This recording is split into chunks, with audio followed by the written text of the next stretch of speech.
2026 is going to be an awesome year. We got some pretty cool stuff coming up. First off, we got Foundations of Recovery. This is our flagship program. We're starting it in January. This is for anyone, man, woman, or couple who wants to come and reclaim their heart from shame, trauma, and betrayal. We start off with an education on all sorts of principles, give you the common language. We feed you from a fire hose in terms of all things recovery. It is such a great start to recovery. And we get at the roots of things, Tyler. This isn't like any other program. Like, this is our healing journey in process, and Foundations is where we begin. If you look at the value that you're getting there to kick off a good recovery with all of the right education, all of the right language, and a team to get you started while also being directed by Brandon and myself through the whole process, what a deal. So if you're interested, if you're struggling, if you've been wanting to do something for a long time, jump into this. This only comes around every so often, and we would love to have you there.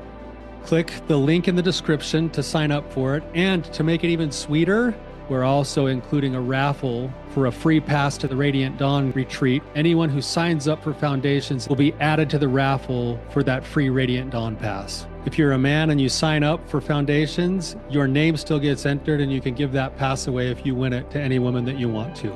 So what you're saying, Tyler, is if you sign up and participate in Foundations, you could possibly go to Radiant Dawn for free?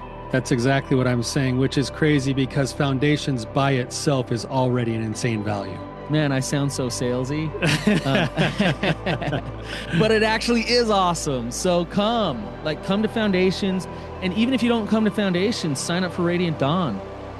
It's beyond therapy, the best healing experiences that you can have. Click the link below and come join us. Should I butt out of his recovery? Welcome to the Real Talk Recovery Podcast with the Therapy Brothers. We're brothers, we're therapists, and we know recovery. Bring your stories, your questions, your successes with real recovery.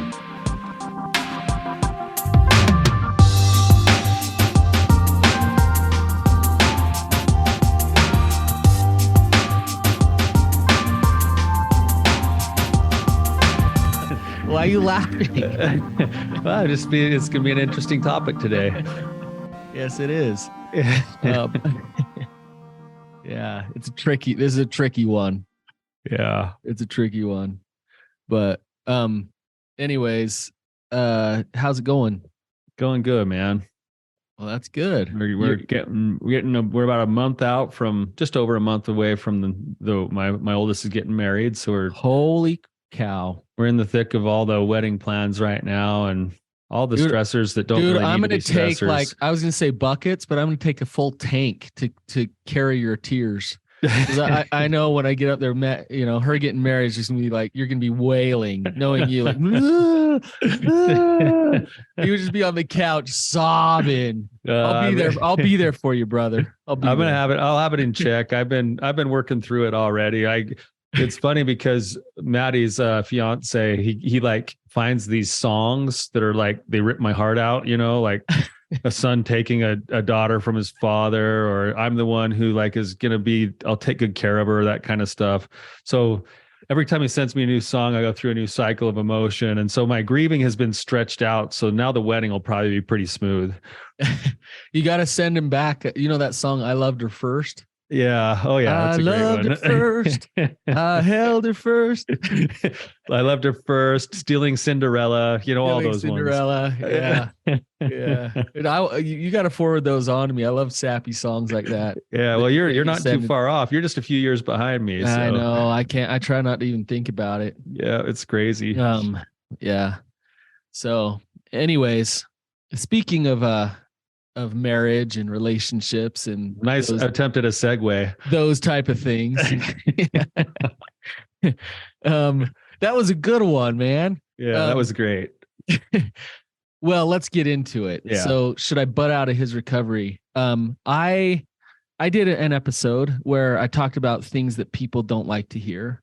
And so there's these tricky things in our job, Tyler, where we know something is good for somebody, but it's a difficult principle or concept for somebody to understand. And it feels a bit backwards to actual healing. And a lot of times it gets confused with things like us taking sides or us giving bad counsel. And the fact of the matter is what we're trying to do is actually help progress healing. And one of the trickiest ones is this notion of the partner who's been betrayed. One of the natural reactions or responses to betrayal is fear and control.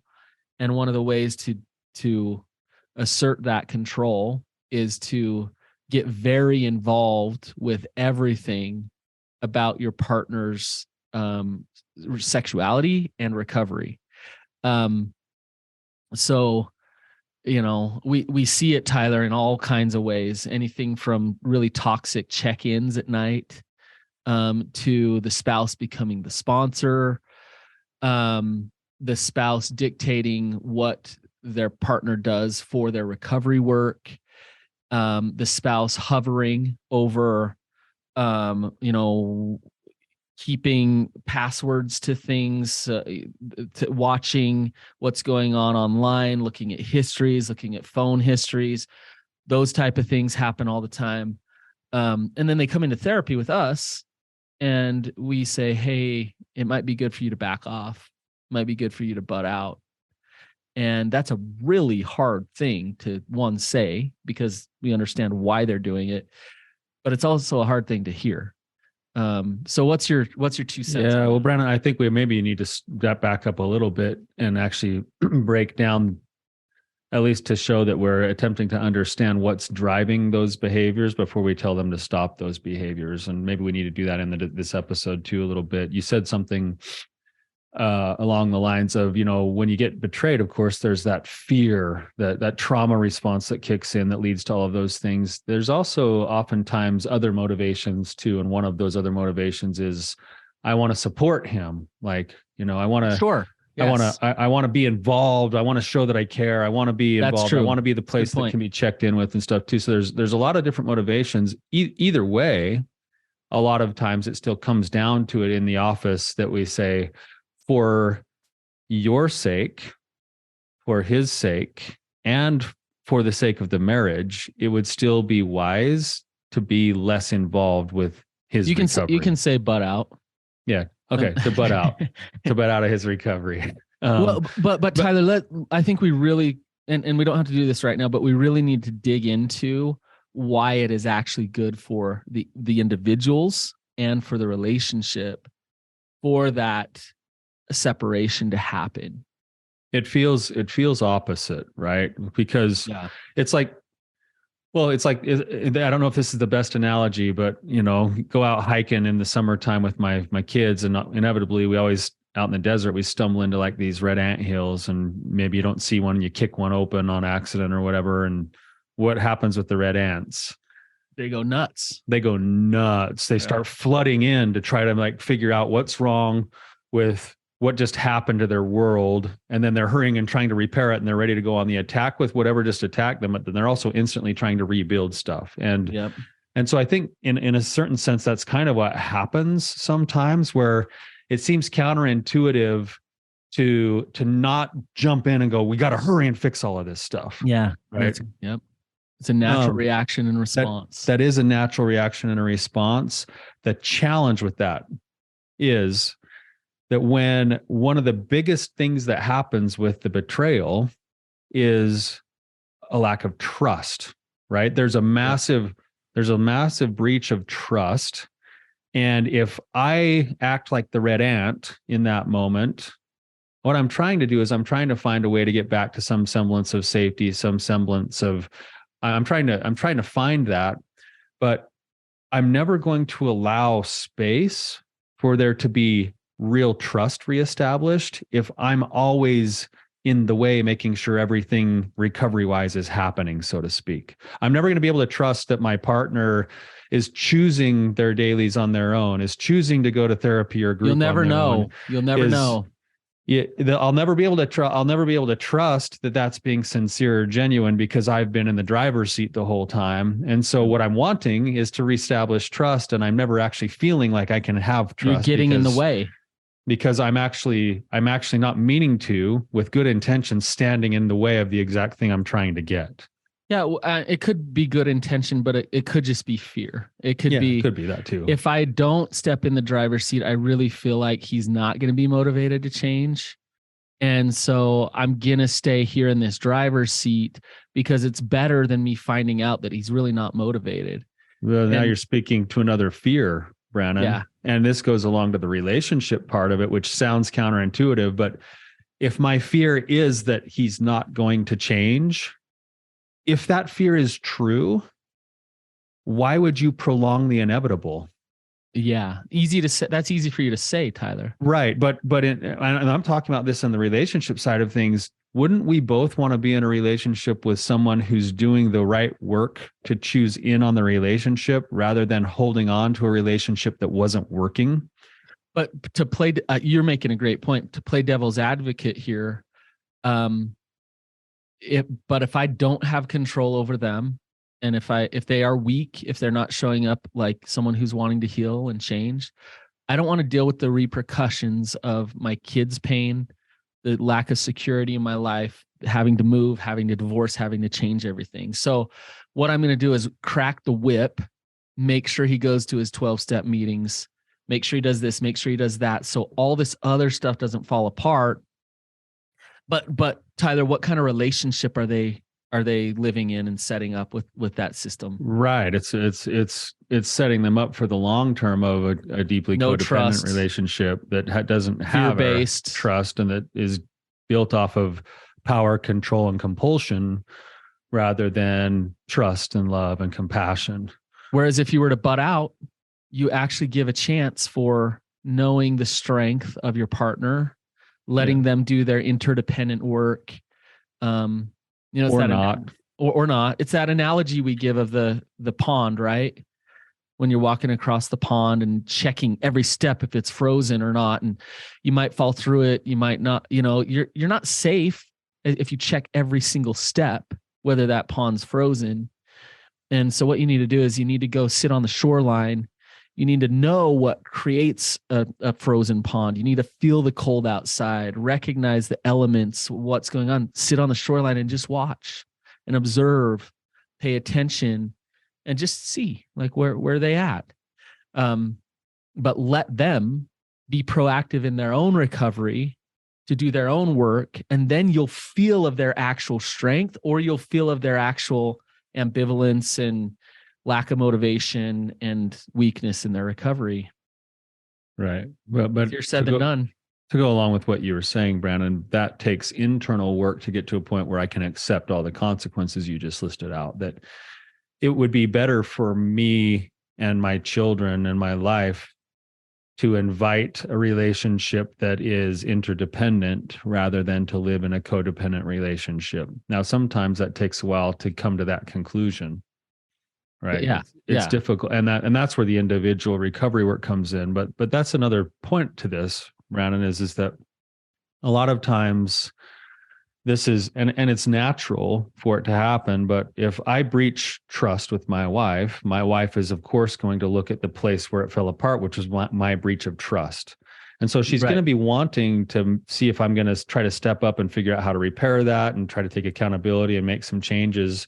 But if she's not careful, she's going to get so hyper-focused on watching me, pointing her finger at me, waiting for me, that she's going to get distracted away from the fact that even though it's not her fault, she has wounds that not even I can fix for her, even if I might have helped to contribute to them. Those wounds and that pain, she needs to do her work to heal. And if she's focused on him, it becomes such a distraction that inevitably what could end up happening is that maybe he does go to work and actually make a bunch of those changes. And this happens to me all the time. I get people a year and a half, 2 years into like group work and recovery work, and they come in and go, like my partner's in full recovery and I'm still miserable. Yeah, I'm still spinning in the fear and the control. I'm still stuck and I'm still waiting. And they'll actually sabotage his recovery. They'll actually without meaning to, I don't think they're doing it consciously all the time, but they'll actually engage in patterns to try to invite the old ways of interacting and the old behaviors one, because it feels comfortable because that's that way they know. But number two, it prevents the need for accountability for further healing.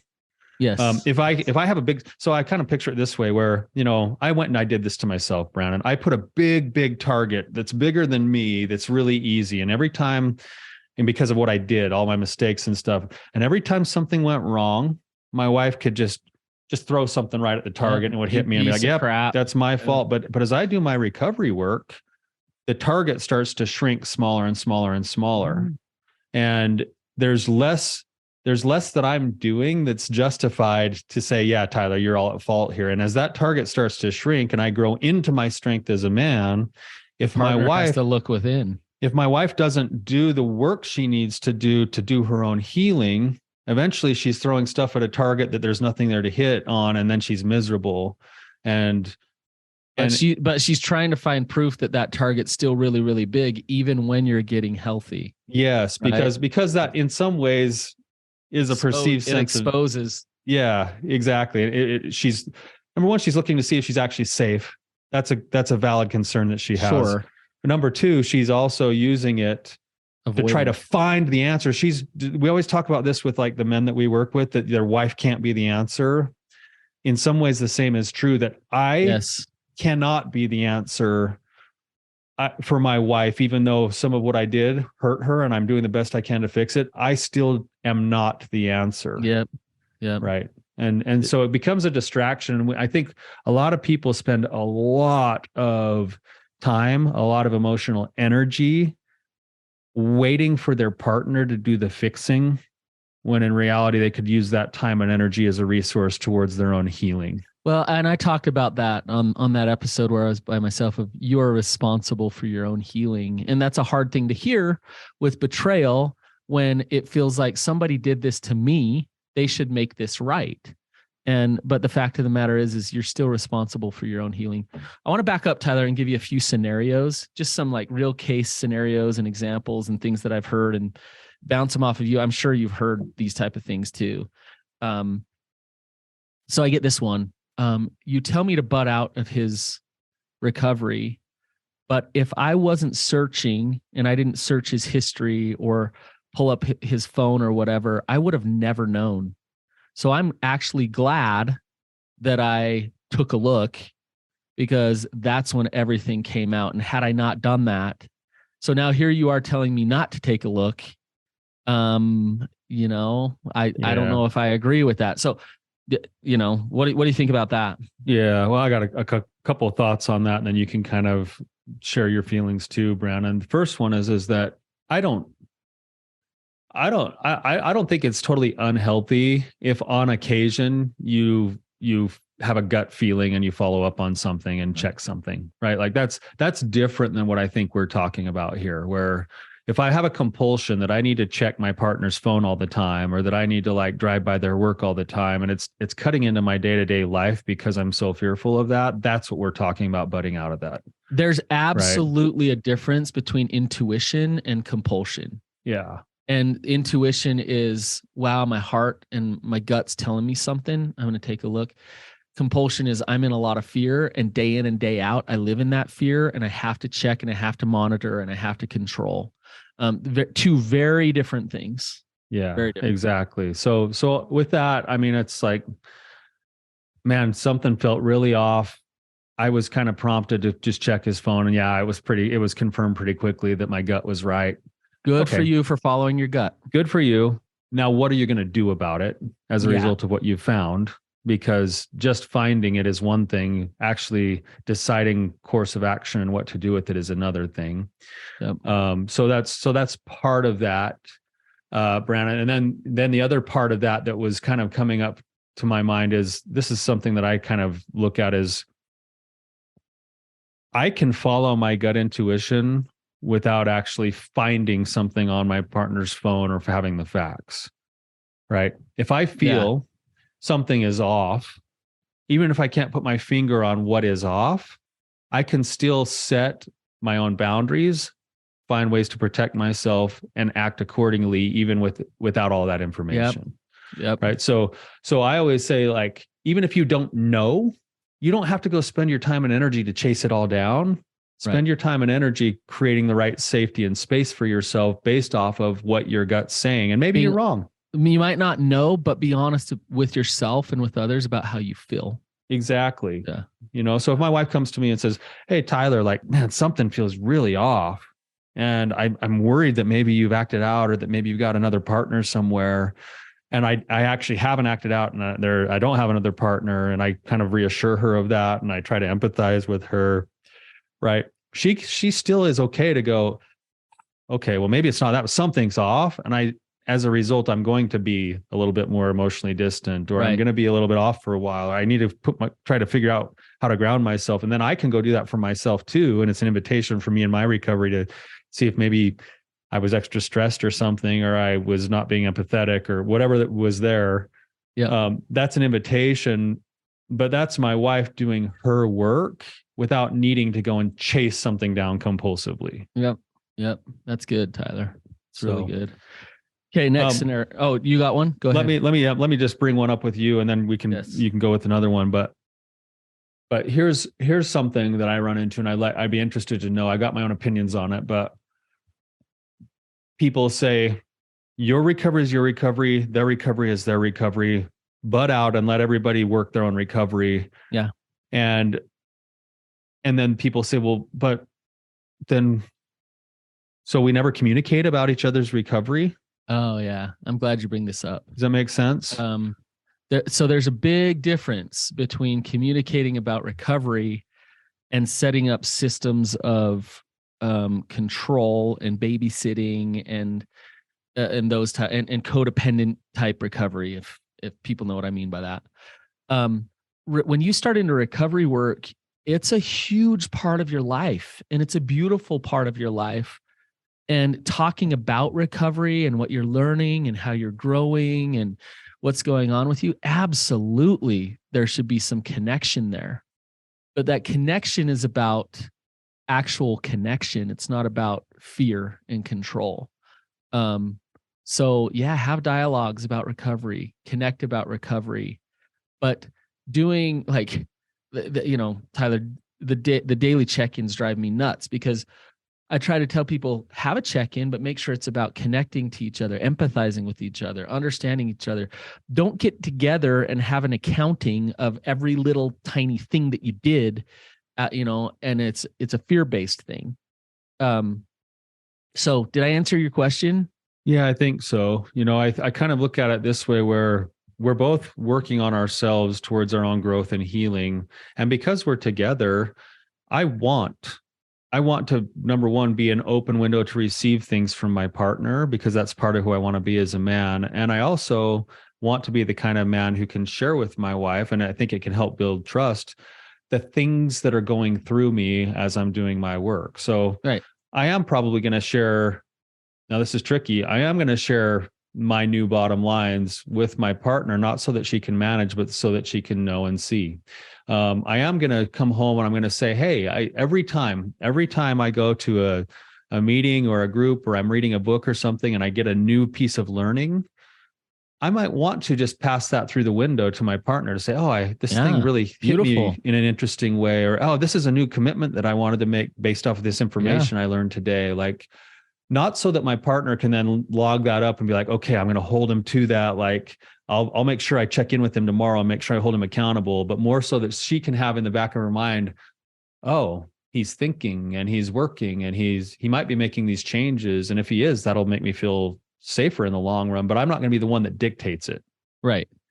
And if she happens to come to me and say, geez, Tyler, I had a really rough day today, and I listened to this podcast and it like caused all these things to stir in me, it's not on me to fix that for her. It's on me to practice empathy with her. Listen, understand. So that communication should still happen. And with what you said with like check-ins, like this is really tricky and we don't need to spend a ton of time on it, but I really, really like check-ins when the rules are that whoever's checking in is practicing authenticity, openness, transparency, insight, and the person listening is practicing empathy. And understanding. So connection happens. But when that's a good way of checking in. you know? So if Yes. I go home and I'm like, hey, babe, hardest thing about my day was this, my biggest emotion was this is kind of the scenario that brought that emotion up. Here's what I'm thinking about doing about it. And here's how I'm feeling about it. And she goes, wow, sounds like a really hard part of your day. Like, thanks for sharing with me. Right. You know, and I love that you have a plan to do something about it. Like, do you want to talk about it any further? Like, that's much different than, okay, so now you need Tyler, to call somebody and do your dailies. And, yeah, you know, like, I was working with a couple, and I kid you not, they would do an accounting of his day where, okay, let's start at work. What women did you see? Who did you notice? Okay, when you got on the train to come home, who was on that train with you? Tell me what you saw. You know, what skirt were they wearing? That's not going to help. That couple's divorced now. Yeah. And that led to they kept doing these check-ins, and it was just, you know, triggering her fear cycle like crazy. They were checking in on the compulsion and the cycle itself. They were fueling the cycles instead of actually fueling connection. Yeah, which was destroying trust, actually, because I think in his truth, he honestly would have said, I don't know if this feels healthy. Let's work through this with a therapist. But he was faking it and trying to manipulate and act like he was Mr. Nice Guy, right? Yeah. Acting like he was doing the right thing, destroying trust and showing up weak in that relationship. And then she's spinning in her fear cycle, blowing the whole thing up, right? Yeah. Where it's much different than what you're talking about, which is we both have strength enough to care and listen and hear. We both have we're disconnected enough in terms of our self-worth that we can stand on our own 2 feet and really listen and really know each other and share and open up. That's way different than, you know, this unhealthy. I hope that our listeners can hear the difference in that kind of a check-in where, okay, let's do quote check-ins. Okay, you tell me every trigger you had and every place that you possibly could have acted out so that I can be scared about everything in my world right now. Or, wow, that sounds like an interesting day with a lot of comings and goings of emotion. And I'm glad you shared that with me. And I'm glad you have a plan about that. And it's nice to hear that you've got a plan about that. Yep. Right. Yep. Little side note, spouses have tried to schedule appointments for their husbands with me, and I don't let them. I say, have him call me if he wants to schedule an appointment. And there's a reason for that. There's a principle behind that. And they understand it. Like when I'm like, hey, have him call me. I want him to take the initiative to call. And vice versa. That happens with husbands and wives too. Here's a scenario for you, Tyler, and I know you've heard this one before.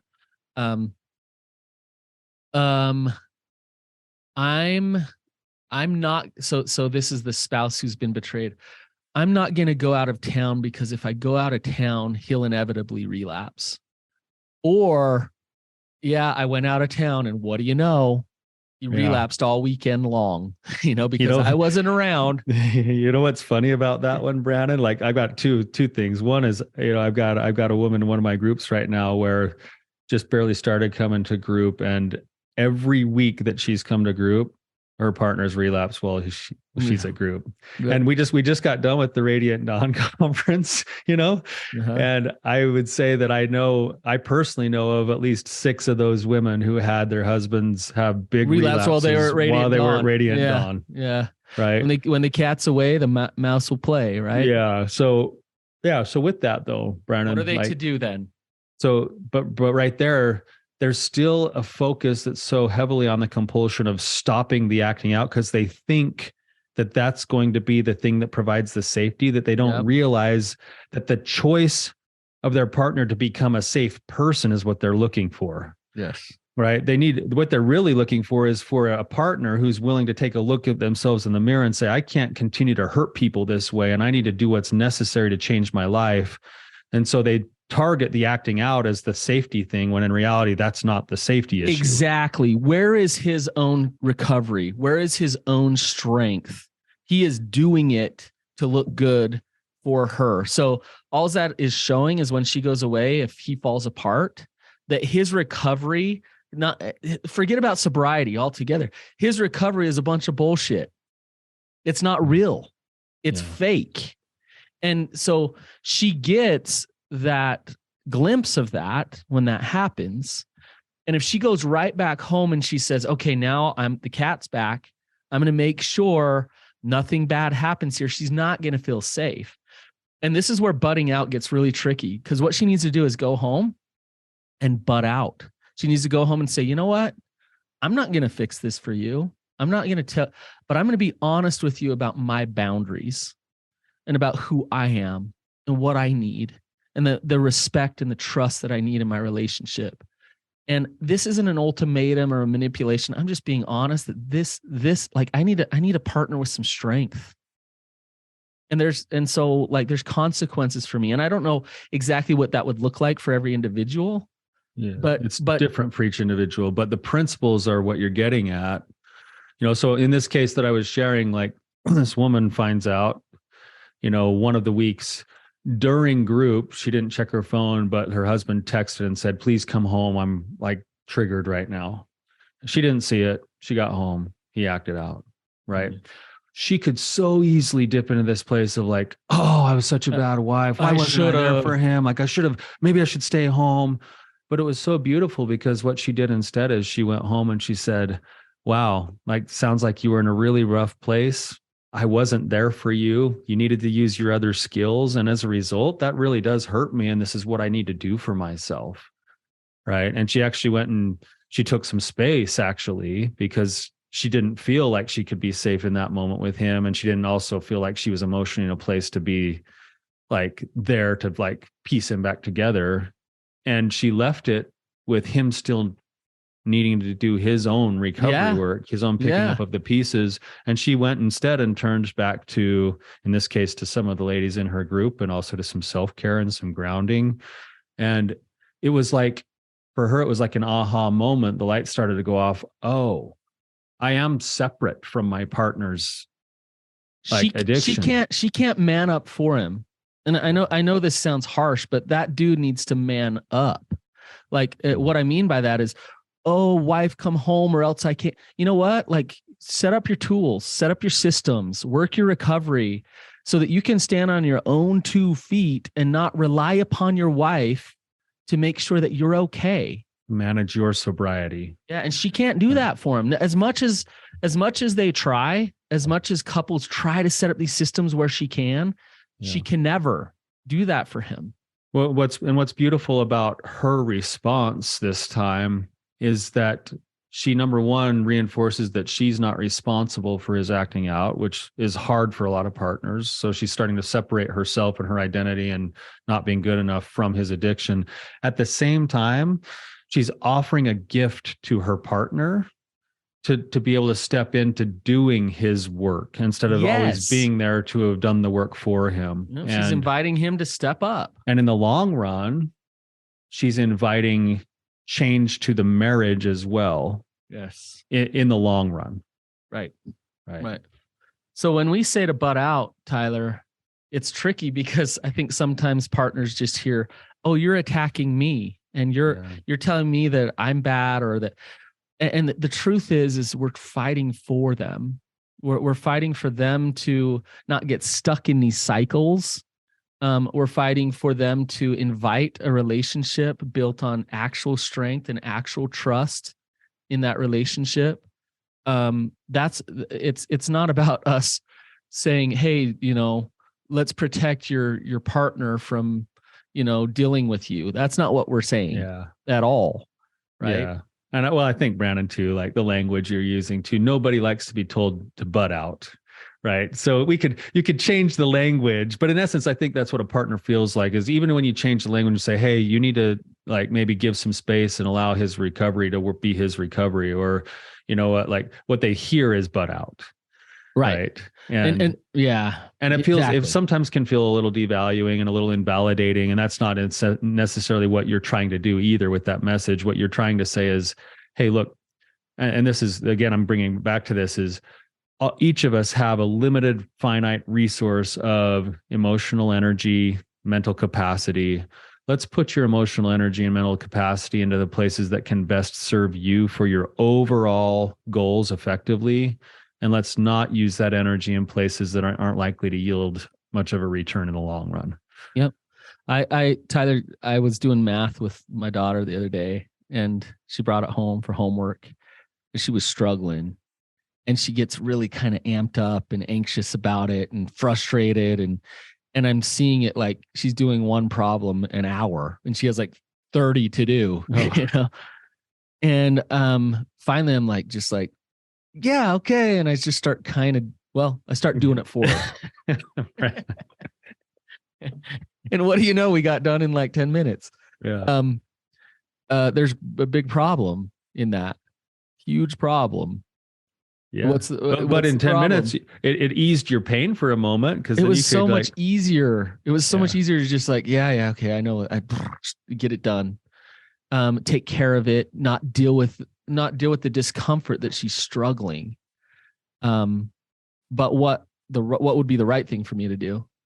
The right thing would be to sit down with her, help her work through it, try to teach her. And if you can't, you get her a tutor, and you make sure she has extra time at school so that she understands the concepts that she's supposed to be learning, so that as she grows, she can continue to grow and develop in her math skills so that she can be competent as she grows into her adulthood. So she can do it on her own. Yeah. So I don't want her to be 35 and calling dad and saying, hey, what's 5 times 5? Like, sorry, like at this point, but if I baby her and if I caretake for her and I control the situation, she won't go through that growth and that learning. Which, if you think about it, Brandon, like so often what we hear inside of this, generally speaking, is we have a woman on one hand saying, I want my husband to step more and more into his authenticity and into his strength, but I'm going to make sure I do everything for him. Yeah, right? Exactly. And in essence, it's like this weird mixed message, not on purpose, but it's actually preventing the very thing. That's what I mean by effective. What's effective for your overall goals? But Tyler, you got to look at, like, there's the other side of it of, if I do back out, he fizzles. Like, he's full of shame. He's not strong. Yep. So on one hand, you're telling me to back out. On the other hand, I know he's going to fail. And I guess the perspective, if a partner can get the perspective of the long-term trajectory of recovery, is I want him to fail for a while because I need him to learn and grow and develop. I need to get out of the way so that failure can either lead to growth and development, or can be proof that it's time for me to move on. Right. So I'll sit in the messy middle. I'll watch this happen. I'll sit on the shoreline, whatever we want to say. I'm gonna watch this happen, and it's gonna go where it's gonna go. But I'm gonna allow it to go where it's gonna go, rather than jump in the middle of it. And trust myself that I can navigate that either way. Yeah. So, Tyler, this is a good discussion. Thank you. Yeah, it'll be interesting to see what comments or feedback we get from this one. This is always a tricky, hard topic. Yeah, right? With some of our guests, sometimes, Tyler, we'll notice some of the codependence over attachment stuff. Sometimes, where we'll hear where the partner's kind of being the sponsor, or the partner's dictating the recovery, or and you can't go head on at it sometimes of like, knock it off, don't do that, like get out, butt out, right? But I'd invite anybody listening, if this has really triggered you, if you're like, your blood's boiling a little bit by the conversation Tyler and I just had, instead of turning it on us, which is fine if you do, and you come on the show and talk about it, that'd be great too. But I'd invite you to look within and just say, is this part of our system? Is this the game that we play? What is the nerve that's being struck? That's a good question to ask. Yeah. So, all right, you guys, thank you for listening. Hope you have a wonderful day, and we'll see you guys later.